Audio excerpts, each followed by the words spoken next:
Finally, the biggest secret revealed. Cara pasti untuk menjadi sukses. Stay tune.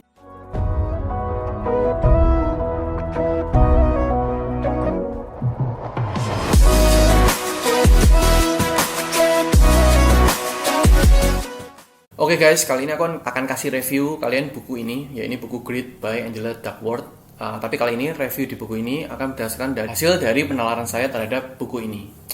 Oke, sebelum kita mulai, kalian pasti sering kan dengar oxymoronic, yaitu kenapa orang yang waktu sekolah mereka ini memiliki IQ tinggi, mereka ini orang yang berprestasi, tapi saat di kehidupan nyata, kenapa mereka ini nggak sukses? Kenapa orang yang dulunya pintar di sekolah, kenapa waktu saat bekerja mereka tidak sesukses waktu mereka masih di sekolah? Nah, pertanyaan yang mendasar adalah, what if kalau di kehidupan nyata itu diperlukan lebih dari sekedar IQ, lebih dari sekedar fast learning skill yang dibutuhkan orang untuk sukses di kehidupan nyata?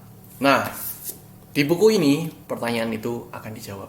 Oke, jadi first of all, siapa itu Angela Duckworth? Jadi Angela Duckworth ini dia adalah seorang bekerja di one of the best consulting firm, yaitu McKinsey. Dulu aku pengen bekerja di sana, tapi karena sadar akan nilai SAT-nya, jadi lebih baik balik kampung. Si Angela ini dia dulu kerja di McKinsey, tapi di sana dia memilih resign. Saat dia resign, dia memilih untuk menjadi guru di sekolah dasar. Nah, saat menjadi guru di sekolah dasar, dia ini melakukan suatu penelitian, yaitu dia memprediksi murid manakah yang akan menjadi the best student in the end of the year. Jadi siapa yang menurut dia bakal menjadi murid yang paling skor tertinggi di akhir tahunnya. Nah, dia ini ngelihat beberapa murid yang berbakat waktu itu, yang mereka yang ber-IQ tinggi, mereka yang menurut Angela ini paling cerdas. Setelah di akhir tahun, ternyata prediksinya salah semua.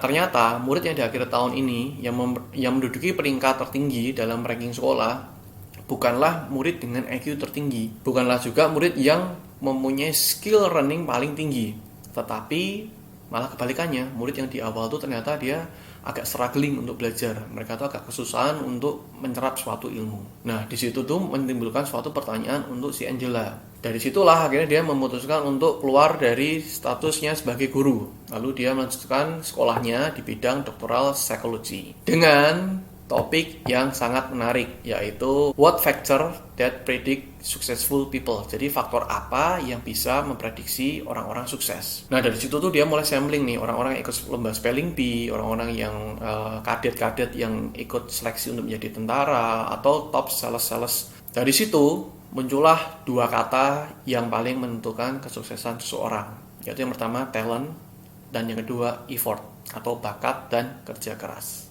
Nah, banyak orang pasti berpikiran bahwa bakatlah yang seringkali dilekatkan dengan suatu kesuksesan atau suatu pencapaian itu. Banyak orang bilang, oh dia ini memang berbakat dari lahir, kamu sih mana bisa. Atau dia bilang, ya kamu kerja keras pun gak akan bisa ngalahin dia ini dari lahir memang sudah berbakat di dalam bidang itu. Tapi ternyata menurut si Angela bahwa bakat itu hanya berpengaruh setengah dari effort atau setengah dari kerja keras. Bahkan dia ini pernah merumuskan bahwa talents times effort equal to skills.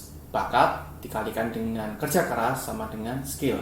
And then skill times to efforts equal to achievement. Skill dikalikan dengan kerja keras sama dengan suatu kesuksesan. Jadi di sini kerja keras itu diperlukan 2 kali untuk mencapai suatu kesuksesan. Nah, kalian juga pasti sering sih ngomong kayak gini. Kalau dia sih memang berbakat, aku sih nggak bisa pasti, aku sih nggak berbakat. And apa? Kalian nyoba aja belum, tapi kalian sudah ngomong nggak bisa. Padahal Jeff Bezos pernah bilang, I wouldn't regard if I'm failed, but one thing for sure I will regard is for not trying.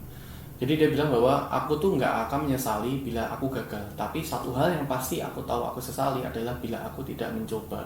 Nah, sedikit flashback dari channel ini. Kalau dulu dari awalnya saya mikir bahwa wah, aku sih nggak mungkin bisa sih bikin video sebagus yang lain. Kemampuan berbicara aku tuh nggak sebagus yang lain. Aku memang nggak ada bakat ilmu komunikasi, sedangkan lainnya ngomongnya nggak bisa lancar banget ya. Aku masih patah-patah, masih sering berhenti, nggak bisa selancar yang lain. Mungkin aku juga berpikir bahwa aku tuh nggak ada kemampuan di editing. Aku memang nggak ada kemampuan aja di sana. Yang lain kok editingnya bagus banget ya, mana ada yang mau nonton videoku. Mungkin kalau dari awal aku berpikiran seperti itu, maka mungkin nggak pernah akan ada channel ini. Jadi yang perlu garis bawahi di sini adalah skill dan achievement itu 2 hal yang berbeda. Skill dan pencapaian itu 2 hal yang berbeda. Tanpa effort, bakat itu menjadi suatu potensi yang kamu miliki tapi terbuang sia-sia. Dan tanpa kerja keras, skill itu menjadi ilmu yang kamu punya, tapi tidak pernah kamu terapkan. Dengan effort, bakat itu menjadi suatu skill. Dan dengan faktor yang sama juga, kerja keras, skill itu berubah menjadi sesuatu yang lebih produktif. Dan hal produktif itu membuat kalian mencapai suatu kesuksesan kalian. Nah, sekarang semua itu dirangkum menjadi satu kata aja, yaitu grit. Apa itu grit? Grit adalah passion and perseverance for a very long-term goal. Grit is about having stamina. Grit is not about sprint. Grit is about marathon, long-term run. Grit is about sticking your goal day in and day out. It's not weekly, it's not monthly, but it's yearly. And you need to work really hard to make it a reality. Nah, pasti dari kalian juga akan bertanya nih, gimana sih caranya menumbuhkan grit di dalam diri kita? Topik itu akan saya bahas di video part keduanya, oke? Jadi, perlu diingat bahwa untuk mencapai kesuksesan, ingat kata-katanya, yaitu grit. Grit adalah passion ditambah ketekunan dalam melakukan sesuatu untuk jangka waktu yang panjang dan diperlukan suatu kerja keras untuk mencapai tujuan tersebut. Untuk membuat tujuan tersebut menjadi kenyataan. Jadi ingat, poin terpenting di sini adalah bakat itu kalah sama kerja keras. Bakat nilainya hanya setengah dari kerja keras. Orang yang kerjanya lebih keras bisa memenangi dari orang yang cerdas. Itu menurut Angela Duckworth. Oke guys, jadi sampai situ aja. Thanks for watching and see you next time.